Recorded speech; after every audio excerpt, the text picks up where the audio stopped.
bëgg a dugal ci njàngum xale yi ci primaire ñi am juróomi at jëm kaw jàngal leen lu ñuy wax wàllum sëy coow li bëri lool waaye démb ministre éducation nationale Mamadou Talla amoon woojaasi gu ma amoon ca kees profité na ca wax ni loola ñoom xalaatuñ ko tey xalaatuñ ko ëllëg lan ngeen di réagir ci loola ndax coow li day takkam déet. waa jërëjëf Babacar xam nga ñun yàlla dimbali nañu ba dañuy faral di tënku ci loolu suñu maam bi ñu bokk ñun ñëpp di ko ca Barma di wax mu di magum waxoon naa ko moo gën magum xamoon naa ko naka jekk te maa ngi jël à témoin la presse écrite le 17 février 2018 Jamra jébbaloon na leen benn communiqué de presse di leen xamal ni am na as ndaw suñuy wax Audrey Azoulay di directrice générale bu UNESCO biiral na benn xët bu def téeméeri page ak juróom benn fukk ak ñeent moo ko signal boppam di wax ne yooyu yaay dañu bëgg a joyanti le système éducatif xam nga loolu boo ko déggee rek sa xel day rafet nga ne xëy na dañu bëgg a jubbanti wala ñu taaral français bi mathématique bi histoire bi ak géographie bi ndekete yooyu yaay comme ni nga ko waxee léegi nee nañ dañu tàmbali nag di dugal ci njàng mi di xamal xale yi lay xew ci néegu sëy moo xam alxayri dox ci diggante ñaari way denc wala boog alxayri ñàkk cee bañ a dox te ñoom nee nañu loolu sax du priorité ñaar ñu bëggante war nañoo mën a seq même bu ñu bokkul sexe maanaam góor ak góor war a mën a seq jigéen ak jigéen war a mën a seq loolu la ñu def ci bataaxal ni alors bu ko defee nag ñun ñu daal di alerter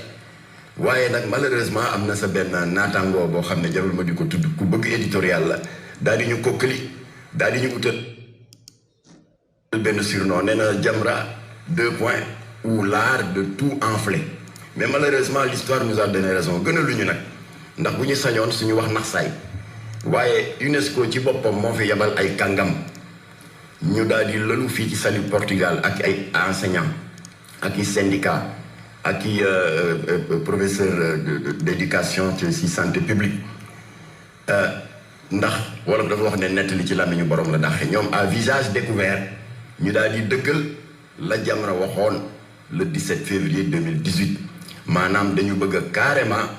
xale yi ñu théoriser leen en quelque sorte pour ñu mën a nangu ne góor am na jigéen am na waaye nañu nangu ne nag am na ñoo xam ne gisuñu seen bopp ci mbindeefu góor gisuñu seen bopp ci mbindeefu jigéen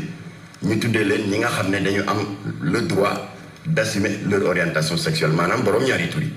loolu la ñu bëgg dugal ci système éducatif bi loolu kenn mënu ko weddi ndax mënuloo weddi ku waxal boppam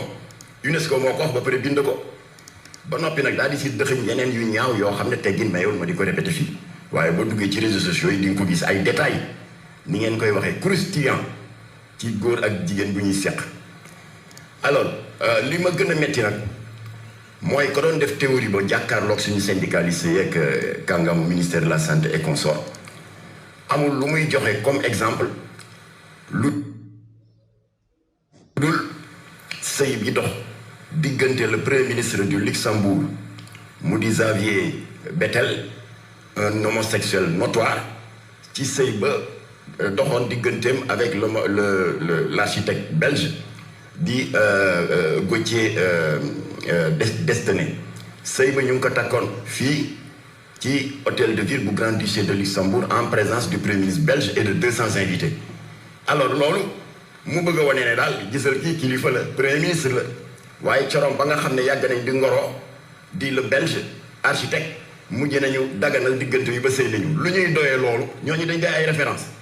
nañu wax leneen kon nag weddil ku waxal boppam lu jafe la. mais ministre bi sax moom weddi na waaye ndaje mi amoon le 21 ba weesu ca Saly Portugal te syndicaliste bu ci mel ni Dame Mbodj siiwal ko weddi gi ak ndaje moom ñu doon waxtaanee loolu moom safaan amu ci am. waa xam nga weddi Babacar dafa yàgg am bërkaat yi démb weddi wu ñëw ne Jakarta amul te Jamra daal di artu depuis 2015 ne Jakarta ngi def ay ravage ci dëkk bi mooy sàngara si jar ñaar fukk ñu def ci mbuus yu ndaw ñu def ci sàngara def ci alcool xale yi di ko naan di mandi weddi wuñu ko waaye ni ñu mujjee président Macky Sall daal di soñña Aliou Sarr le ministre du commerce mu daal di génne benn bataaxal en date du 18 septembre 2015 daal di tere sur toute l'étendue du territoire ñu di fi jaay Jakarta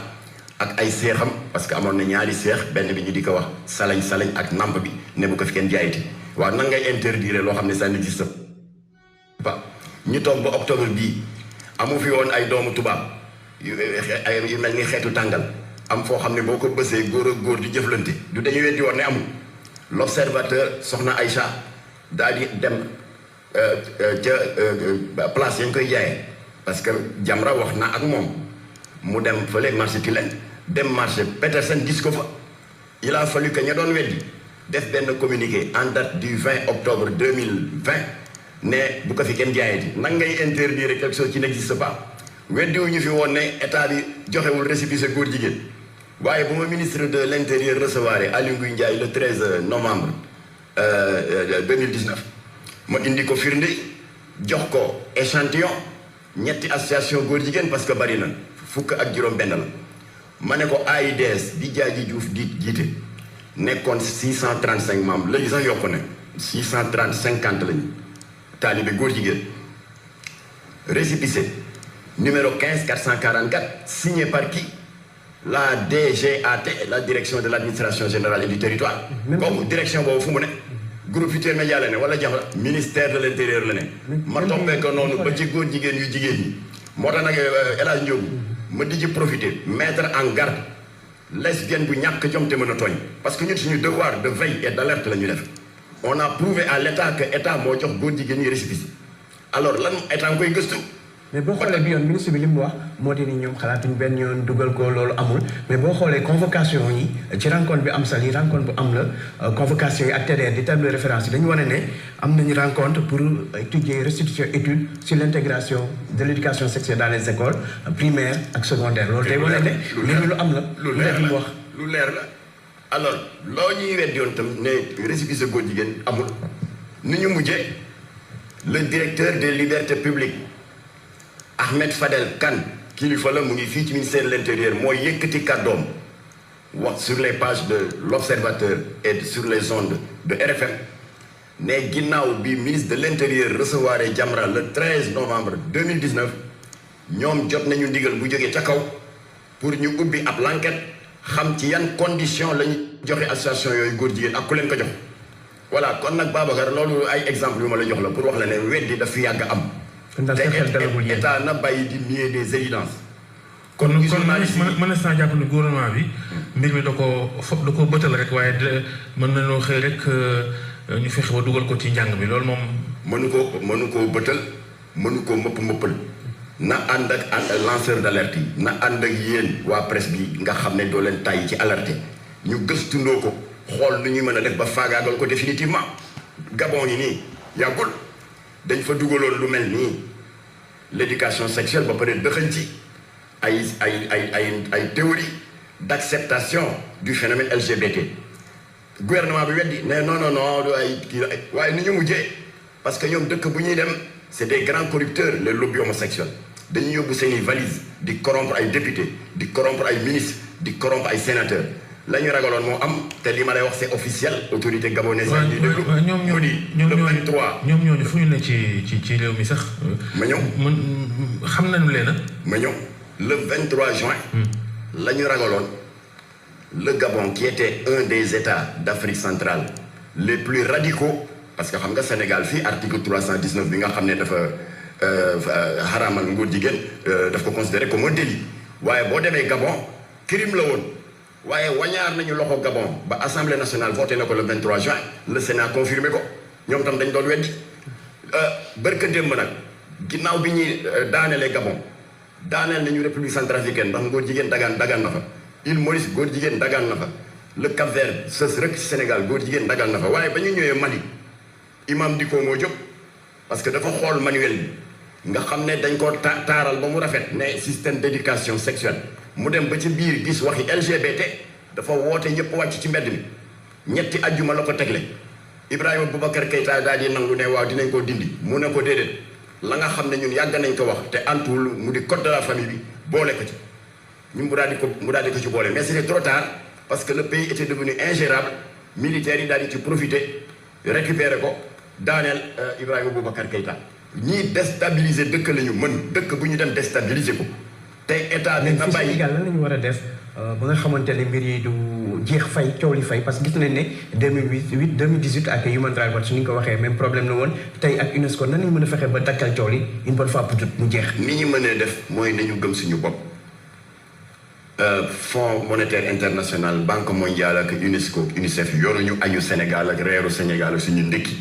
yàlla moo yor suñu añ ak suñu reer ak suñu ndékki moo ko wax ci alxuraan walillahi xazaa'inu samawati wal ard les trésors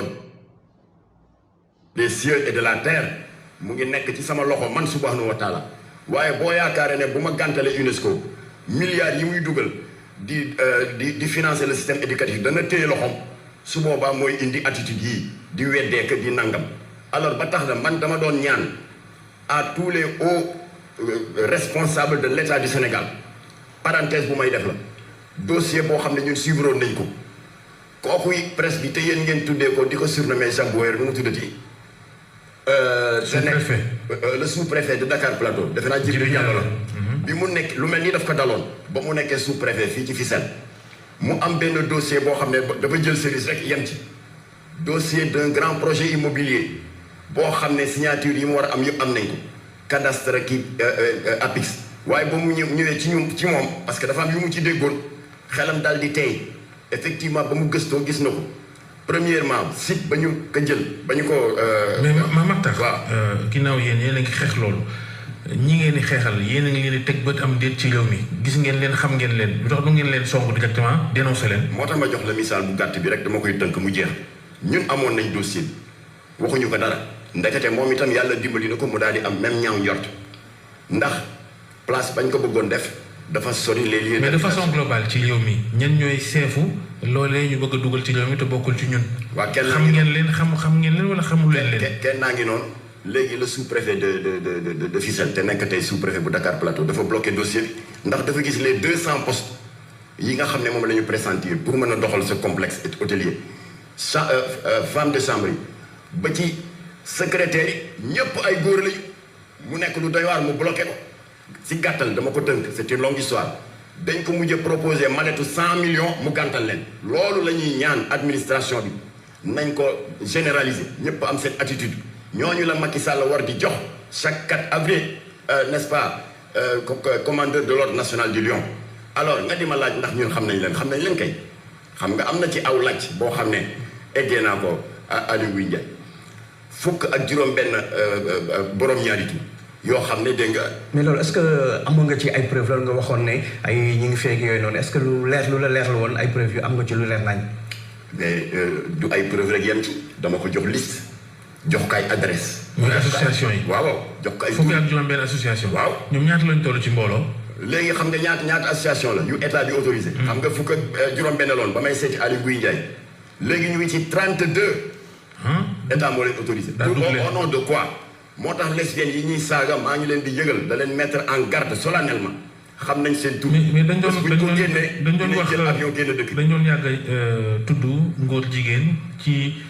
ñaari góor waaye diggante jigéen ñi am nañu jàpp ne daal seetlu nañ ni xaw na jéggi dayoo léegi ci réew mi sëy bi ci diggante yi jigéen. waaw dafa jéggi dayoo xam nga yëgoon nga fi coow Ndella Madior Diouf ñu tuumaal ko ne ko lesbienne nga alors muy yow Babacar Ndiogo wala man bu ñu tuumaaloon yu ñaaw yooyu yàlla dimbali nañu xëy na am na nuñ koy dégg ko teggi tuuma réagir fermement ci suñu façon mais yàlla dafa dogal Ndella elle a un tempérament de feu mu daal di réagir à la hauteur de l'enfant alors Jamra félicité ko ñëpp na ak li mu wax yëpp ma ne loolu leneen la intéressé wu ma xëy na dans un autre contexte mën naa ci àddu waaye ñun ñu ngi koy félicité sur ce point précis ndax bari na fi ay jigéen yu ñemewul wax li muy wax ndax ñun xam nañ dëkk bi de moom mu taxaw football leen fële xas leen daal di démarqué wu de manière nette du lesbianisme bi nga xam ni suñu borom ci diine yu fi wàcc yëpp rëbb na ko ba pare c'est condamné par l'article 319 du code pénal alors ba tax na kon Babacar li ñuy ñaan état bi nañu bàyyi di nier des évidences ñu jéem a seet lii nuñ koy saafaral parce que y a rien de plus paradoxal un état ngay fëgg sa dënn di bàkku ne am nga article 319 du code pénal bi xaramal ngóor jigéen ce même état jaar ci suuf di leen jox ay lijaasa c'est paradoxal na état bi nekk en cohérence ak boppam démb laa dégg Mamadou Talla doole boo xamante ne association yi am nañ ko xam nañ ne lobby homosexuel dañoo am doole ils sont très puissants est-ce que du loolu moo doole boobu moom moo tax ba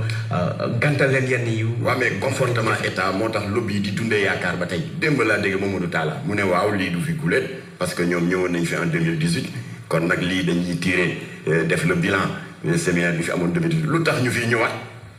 bu fekkoon état wax na waxi fulla keroog 2018 fa la fi yem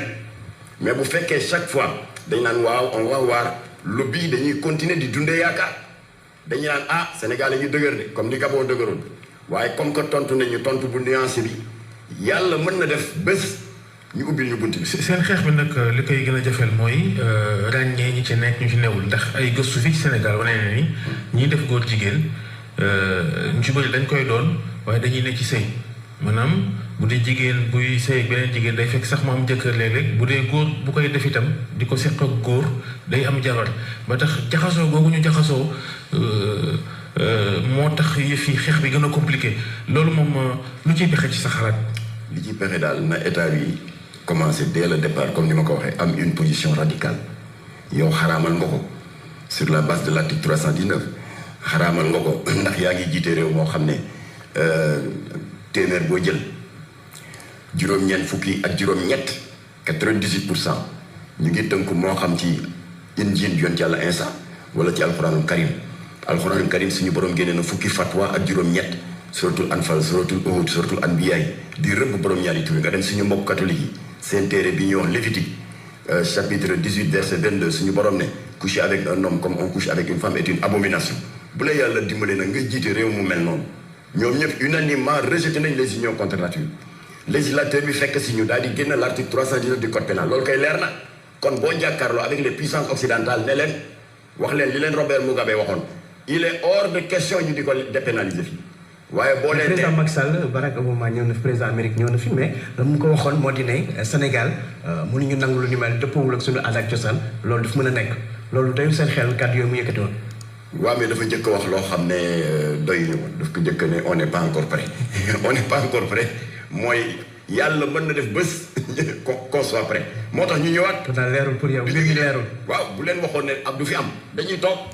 mais boo leen ne on n'est pas encore prêt mooy xëy na yàlla mën na def bés dana dikk on sera prêt mais ginnaaw bi nag le président Macky Sall a été un peu plus radical parce que ba mu paree ak jàkkaarloom ak Obama sa naataango Audrey Pulvar bu iTélé ak tamit Franck Simonet bu TV5 année ba ca toppa defe naa à l'occasion du sommet de Antananarivo sommet de la francophonie nee na leen pourquoi voulez-vous parce que l'homosexualité a été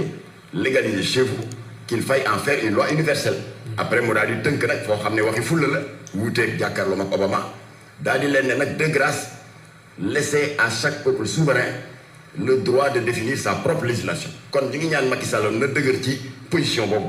maanaam ci gàttal pour tëj waxtaan wi état Sénégal gën a leeral loi bi sax mu jeex tàkk jërëjëf. waaw état bu mu leeral loi bi rek yem ci ne supprimer le genre parce que ministère boo dem am na un département du genre mooy lan yow ne nga créé nga. ministère de la femme ci la ñuy doxañ lépp. voilà ngir jaaree ci dérive yi. mu ngoog jërëjëf Mame Mactar Guèye ñaareelu jiitu ONG Jamra ONG islamique jërëjëf